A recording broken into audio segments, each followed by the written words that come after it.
Abner ng Lumban, Laguna. Maayos naman ang buhay ko. Isa lang ang problema ko at yon ay kayo. Maiingay kayo. Bakit ba kayo nasa TV? Eh hindi naman kayo mukhang artista. Wala ba kayong salamin sa bahay? Pakisagot agad bago sagutin mo. Hoy! Hindi, Hoy, sa'yo Abner! yan. Sagutin mo. Abner! Sa'yo yan. Abner! May salamin kami sa bahay. Huwag mo sabing wala kami salamin sa bahay. Marami kaming salamin sa bahay, puro basag. Ang tanong niya kasi, bakit ganon eh, no? Pag pangit, bawal sa TV? Pag pangit bawal sa TV, Pag pangit, bawal sa TV? Grabe, ba't nakatingin? Pwede! Di ba? Pwede! sandali! Hindi pwede lahat napapanood sa TV, puro maganda, nakakasawa. Dapat may pangit din. Kumbaga, panghimagas. Tama. Tsaka talent din. Abner, nanggigigil ako sa iyo, ha? Send mo yung location mo sa akin. Abner. Taga-Lumban. Ako maliit lang yung Lumban. Okay, next story. Okay. Sulat mula kay Dear Bukay and Tekla. Tawagin niyo lang ako ng Susan from Ilocos Sur. Hindi ko po kasundo ang biyanan kong babae. Siyam na beses na niya akong nilason pero lagi akong nakaka-recover. Kawawa sa nila. Tama po, nanarinig. 9 times na akong pinatay. Pero 9 times din akong nakaka-survive.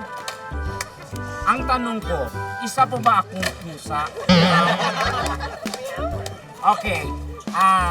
Susan, hindi ka pusa. Pusang gala ka. Hindi ka pusa, hindi ka rin siyam ang buhay. Isa kang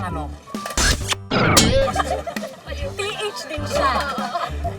Ikaw, ano ma-advise mo kay Susan? Para sa akin, gantihan niya Aha, yung biyanan niya. tama. Lagyan mo ng gaas yung ilong. Tapos iligaw mo para Malaman natin kung siya yung pusa. Oo. Ikaw, Mare. Kung si Susan ay pusa, malakas ang rats, malakas ang may ano sa Rabies. may rabies siya, malakas. So yun ang gagamitin niya. Yun ang gagamitin niya para makaganti. Kagatin ang biyanan. Para sa inyo, dapat pang kagatin ang biyanan. Bilang pusa, di naman siya, di ba? Kagatin ang biyanan. Okay. Next story, ito. Dear Bubay and Tekla, ako po si Matilda Madlang Bayan. Tindera ng kakanin sa Alfonso, Cavite. Matagal ko na pong crush si Tekla. Gusto kong magpadala sa kanya ng pagkain, pera, at pagmamahal. Gusto ko yung pera. Paano ko po ipapadala? Salamat po. Naku, sagutin mo Okay, na. Matilda, 0967. Wala na message. Okay. Matilda, kinaunawaan ko naman yung damdamin. Pero, yung huling nagganyan sa akin, 9 months sa'yo. Ganon. true to life. Oh my gosh.